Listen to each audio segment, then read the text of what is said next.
এই দুনিয়ার বিচারকেরা ওসমান হাদির মাথার মধ্যে যে গুলি মারল, দুনিয়ার বিচারকেরা চাইলেই 24 ঘন্টার মধ্যে গ্রেফতার করে তার ফাঁসির আইনটা কার্যকর করতে পারত। এরা জীবনেও কোনোদিন শরীফ ওসমান হাদির বিচারক হত্যাকারীরে ঘাতকের 24 ঘন্টার মধ্যে আইনা ফাঁসিও দিতে পারে না। এই জমিনের মধ্যে যতদিন পর্যন্ত একটা মাখলুক আমার আল্লাহর জিকির করতে থাকবে, রবের স্মরণ করতে থাকবে, ততদিন পর্যন্ত হাসরের ময়দান আমার আল্লাহ কায়েম করবে না। লা তাকুমুস সাআহ, কিয়ামত কায়েমই হবে না হাত্তা ইউকালা ফিল আরদ আল্লাহ আল্লাহ আল্লাহু আকবার। জমিনের মধ্যে আল্লাহ আল্লাহ বলনেওয়ালা যতক্ষণ পর্যন্ত থাকবে ততদিন পর্যন্ত হাসরের ময়দান সাআহ কিয়ামত কায়েম হবে। এজন্য সিন্নি খাইলা কার দ্বারা মোল্লাও চিনলা না, এই কার দ্বারা সিন্নি খাও মোল্লা চিনো না, আমার পাওয়ারে তো আমার আল্লাহ আমারে রহমত দেয় না, মানুষের আমলের কারণে আমার আল্লাহ আমার আপনার উপরে রহমত দেয়। আল্লাহ যে বরকত দিতেছে এখনো পর্যন্ত ওই আউলিয়া কেরামদের কারণে। এই জমিনের মধ্যে কিছু বান্দা আছে আমার মাওলার খাঁটি বান্দা, এই বান্দাদের কারণে আমার আল্লাহ রহমত দেয়, এই বান্দাদের কারণে আমার আল্লাহ বরকত দেয়, এই বান্দাদের কারণে আমার আল্লাহ গজব দেয় না। ও আল্লাহর বান্দারা, আল্লাহ কয় জমিনের উপরে আসমানের নিচে যা আছে সব কথা মানে আমি আল্লাহর, গুণগান গায় আমি আল্লাহর, জিকির করে আমি আল্লাহর।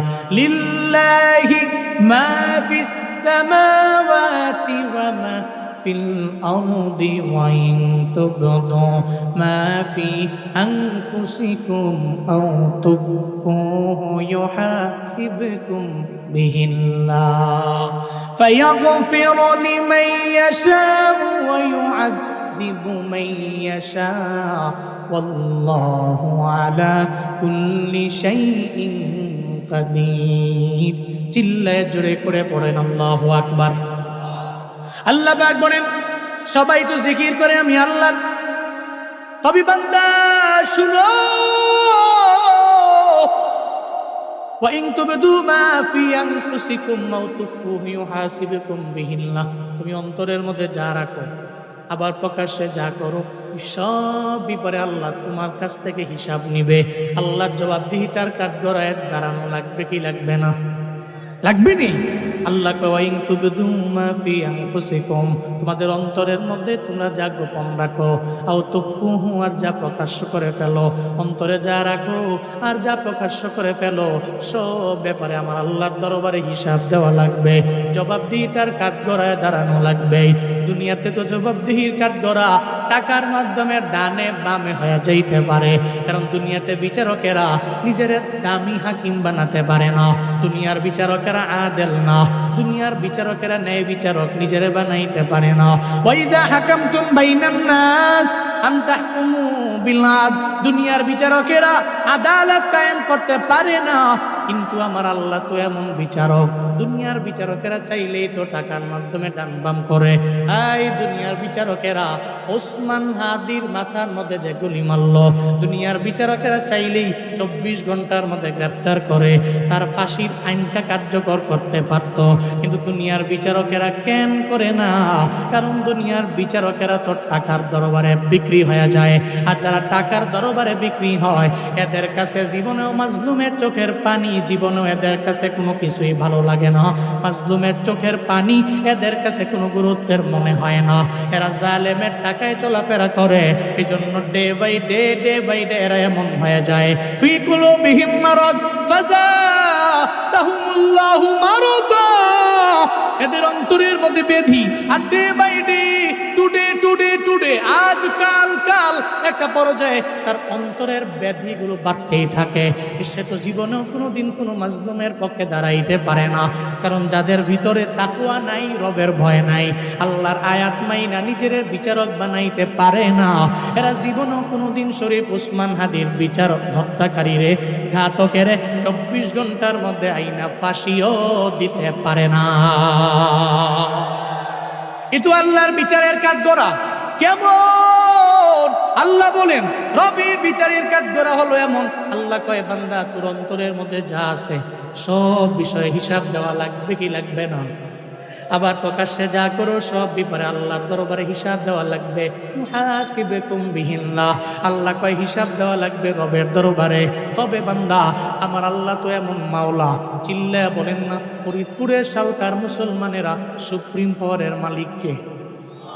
আরো জোরে চিল্লায়া বলেন কে? চিল্লায়া ডাক দেন আল্লাহ, আরো জোরে আল্লাহ, আরো জোরে চিল্লায়া আল্লাহ। সুপ্রিম পাওয়ারের মালিক কে? সন্দেহ আছে? আল্লাহ চাইলে আপনার অন্তরে কি আছে হিসাব নিবে, আপনি আবার প্রকাশ্যে যা আছে হিসাব নিবে। আপনি যা গুনাহ করেন এই সব ব্যাপারে জবাবদিহিতার কাঠগড়া আছে না নাই? মিয়া শরীফ ওসমান হাদি হত্যাকারী মানুষ তো ৯-৬ দিয়া মানুষকে বুঝ দেয়। এই জন্য প্রতিদিন দোয়াতে আল্লাহর দরবারে বলি, আল্লাহ আপনি তো এমন রব। সূরাতুত তাওবার মধ্যে আল্লাহ পাক বলছেন কুল ইমালু ওয়া কুল ইমালু ফাসায়ারাল্লাহু আমালাকুম। আল্লাহ পাক বলছেন যা করো আর যা করো না করো করো, জমিনের মধ্যে তোমাকে স্বাধীন করে দিলাম, তুমি পরাধীন নও। তুমি জমিনের মধ্যে যা মন চায় তাই করো, সাবধান মনে রেখো ফাসায়ারাল্লাহু আমালাকুম। তোমাদের যত আমল আছে হাসরের ময়দানে কে দেখাবে? আরো জোরে বলেন না, কে দেখাবে? শরীফ ওসমান হাদির বিচারককে এরা ডান বাম পিরা ৯০০ একটা বুঝ দিয়া করতে পারে, কিন্তু রবের বিচারের কাঠগড়া কি নাই? আল্লাহ দরবারে জবাবদিহিতার কাঠগড়া আল্লাহ যেদিন দাঁড় করাবে ওদিন সব কোটি কোটি উম্মতেরা বান্দারা তাকায়া তাকায়া দেখবি, এদের দিকে তাকায়া তাকায়া তখন এরা ধিক্কার জানাবে, এই তোরাই বুঝি ছিলি জমিনের ভিতরে হত্যাকারী, তোরাই বুঝি সেই হাসরের ময়দানের আফসোস করলেও কোনো লাভ হবে? আল্লাহ সে ব্যাপারে এনশিওর করেছেন দুনিয়াতে বিচার পাও অথবা না পাও হিসাব তো রবের দরবারে আছে। আর কারণ সুপ্রিম পাওয়ারের মালিক তো আমার আল্লাহ। কে? আল্লাহ চাইলে কি পারে? এরপর আল্লাহ পাক আয়াতে বলছেন فَيَغْفِرُ لِمَن يَشَاءُ وَيُعَذِّبُ مَن يَشَاءُ وَاللَّهُ عَلَى كُلِّ شَيْءٍ قَدِيرٌ। চিল্লা জোরে করে পড়েন আল্লাহু আকবার।